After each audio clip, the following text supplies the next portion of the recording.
This election is really about public transport and how we spend our money, and should we be spending what we now believe to be $18 billion on the first stage of an east-west link, when we could be spending it on really sustainable, good, equitable solutions for people to get around Melbourne, not just those people who want to get to the airport faster, or, you know, trucks that need some routes to the Tullamarine. This is really about the whole of Melbourne and everybody in Melbourne and Victoria voting about where our transport dollars go. So here we are today at our second citywide rally for PT. It's been 4.5 months since our previous rally for PT, where 3,000 people marched behind the banner demanding that the ALP rip up the contracts. In that time, the ALP have been dragged kicking and screaming closer to our position, saying that they will not build the toll road and that they will not defend the cases against the toll road that have been brought forward by Moreland and Yarra City Councils. However, we're saying this isn't far enough. All polls are saying that Labor are going to win the election. We're saying we want a commitment from them to rip up the contracts. What we're also doing today is pointing out how close to victory we are. We've never been closer to beating this economic disaster than we have been today. We've got people mobilised from all across Melbourne, all across regional Victoria, coming out to say Victorians want better public transport. We're changing the way that politics is run in this state, and we're not going to accept big business domination of politics anymore.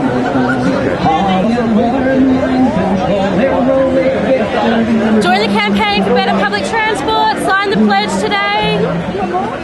Join the campaign for better public transport. Greens are passionately opposed to the East-West link. We want a lot of money going into public transport instead, better amenity in our cities. That's why in the Victorian state election we are campaigning against the East-West link, and in the federal parliament the Greens have said no to Tony Abbott's bid to put money into the East-West link, West Connects, the Roe Freeway in Western Australia. We are not going to give Tony Abbott the money to put into these roads. We've raised it in the parliament. We've told Tony Abbott personally, and we have refused to vote to give him the money to build this road. Number one, we have to be ready at a moment's notice to maybe have to hit the streets again. Not just with protests, brilliant as they are like today, but also with pickets and with protests on the street if they dare to rip up their current position. So make sure every single one of you, before you leave here today, put your name down to go on the tunnel list and the text message tree if we have to go back to those days of late last year and early this year. But the other thing we have to do is use our vote very, very carefully in 2 weeks' time. We know Labor is going to win the state election across the state. But if they also win the inner city seats as well, they will feel no pressure on them.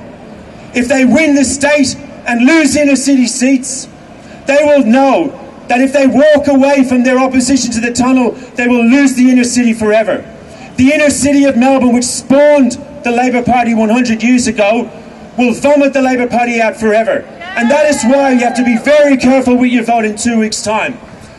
The reason that I'm standing in 2 weeks' time for the Socialist Party in Richmond's seat is to attempt to give a voice to this community campaign. Because for many of us in the campaign, it's not just about the tunnel.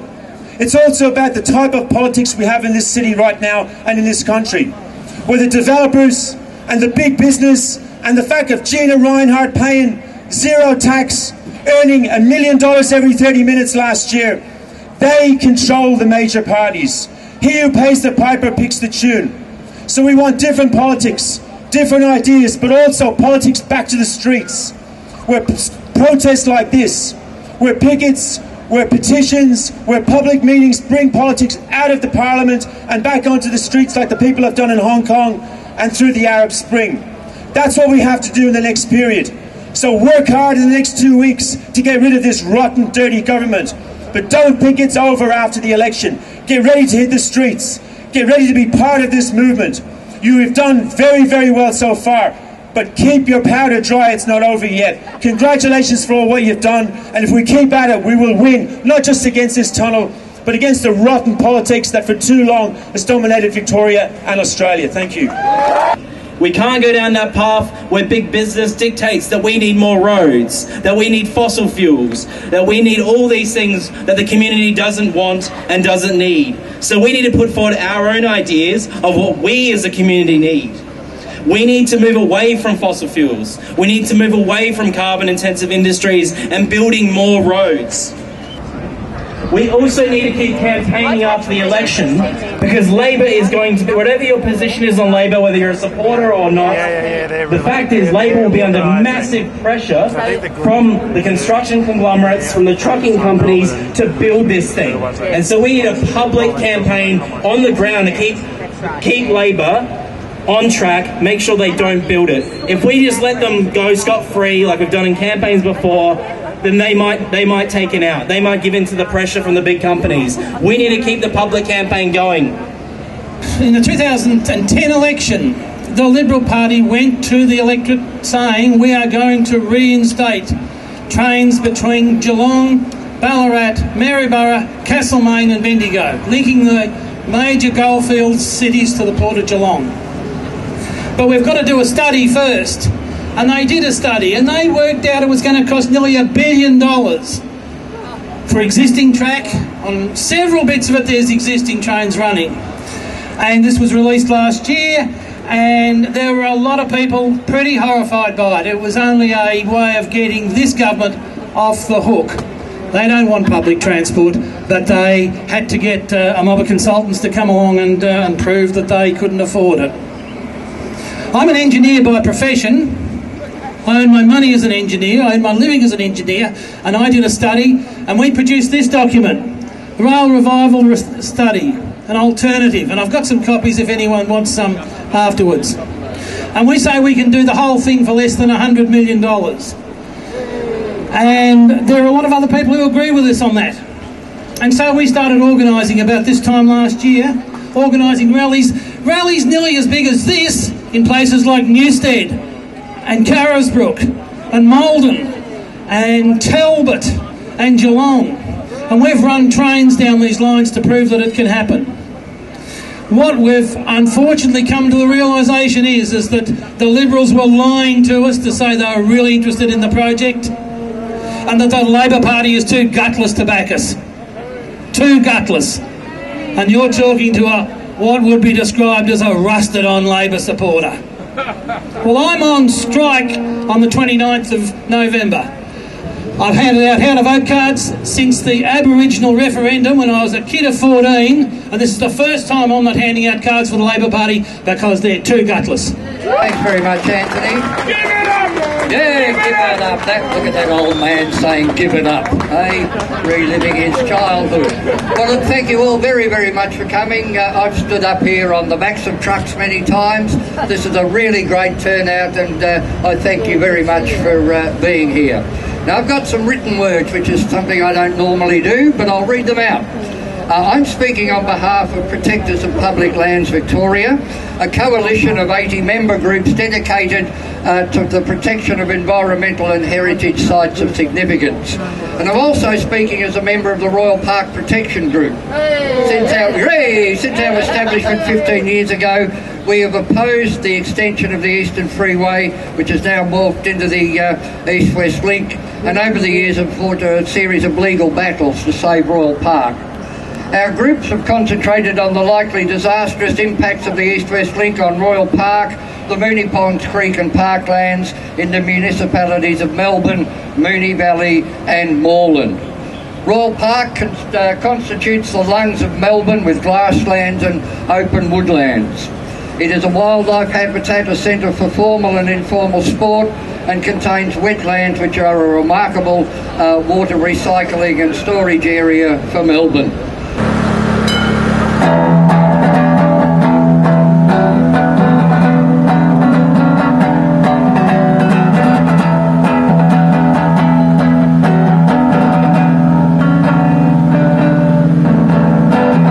It's our city, it's our town, who has the right to tear it down? This tunnel makes no sense, with the breeze uneasy. See the people hand in hand come together.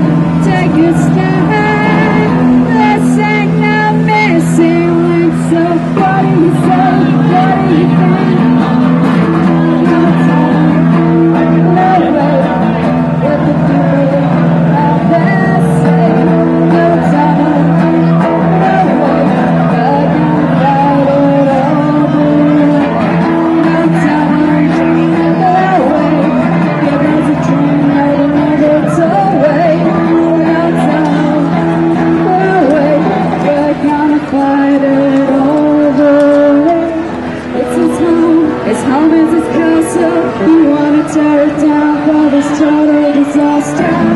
It's total, makes no sense. Work for free, money's ready. Doing this every group together. Sister, brother, brother, sister. It ain't none of this. Rock on, go to hell. Take a total man's fall. Rock on, go to hell. Take a total man's fall. Rock on, go to hell. Take a total. Let the people have their say. No tunnel, no way. We're gonna fight it all the way. No tunnel, no way. Give us a train out of Albert's way. But many people do not have a choice.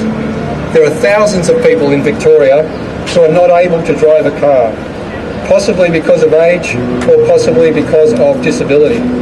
For these people, public transport is not a choice. It's all they have. Public transport for many people is the only way they can get independently to work, school or the shops. So if there's... Sure, thank you. Public transport is the only way they can independently get to work, school or the shops. So if there's no public transport where they live, they have no other choice but to perhaps ask somebody who's got a car to take them where they need to go, or maybe if they've got enough money they can get a taxi. Otherwise, they are stuck at home. Public transport must be where the people are. It needs to be reliable, frequent, comfortable and safe. It also needs to be accessible. Yes. Public transport must be able to serve all people, no matter what their ability, wherever they are or wherever they want to go. Don't forget those who do not have a choice.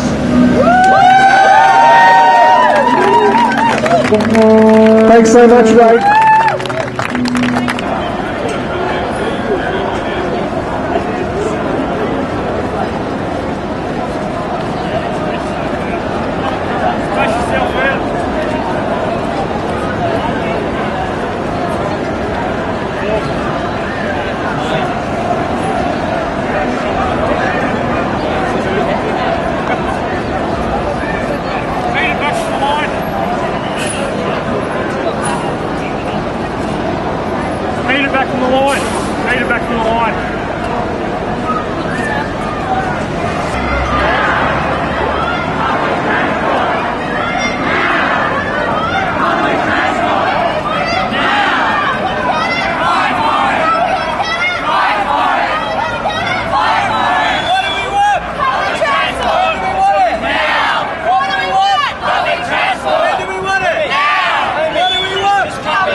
Link, we want that billions of dollars going into public transport.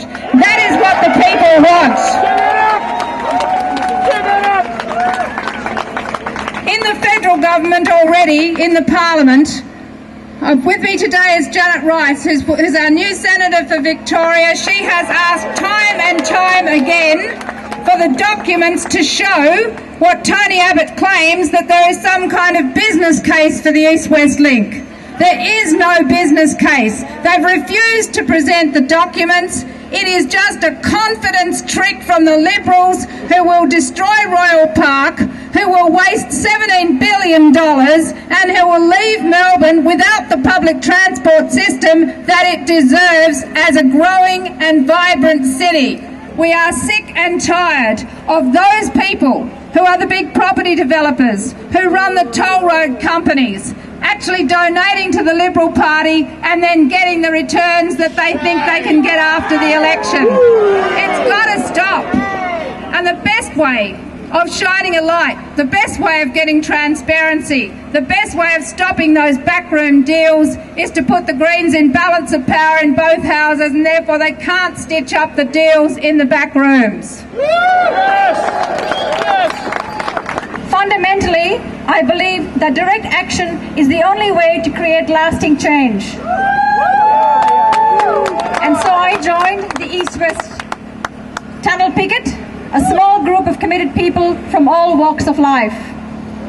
It is the collective action of the Tunnel Picket and other community groups that sends a message with those with political power.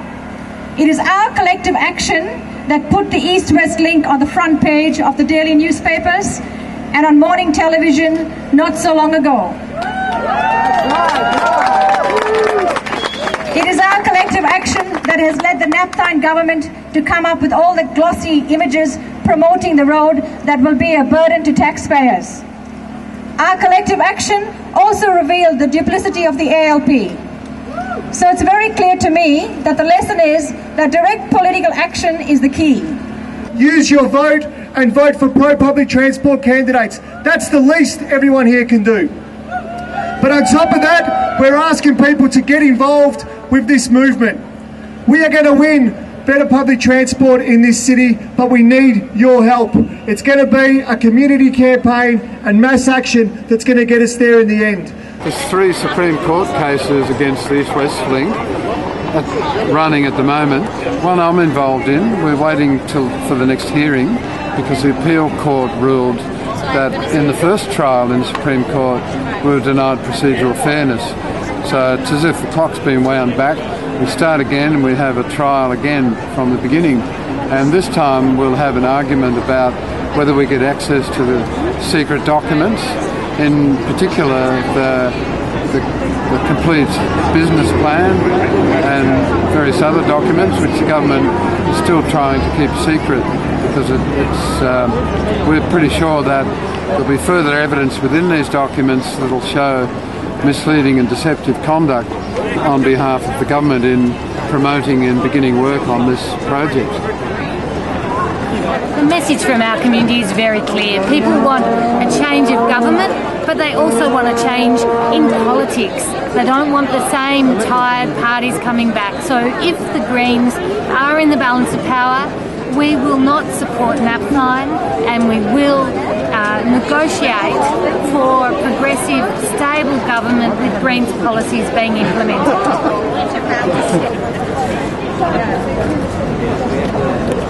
Well, we've already succeeded in essentially to change the position. I'll just stick it in the big one. But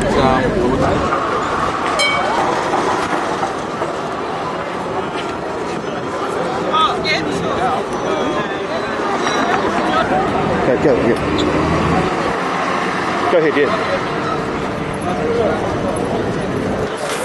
Hey, guys.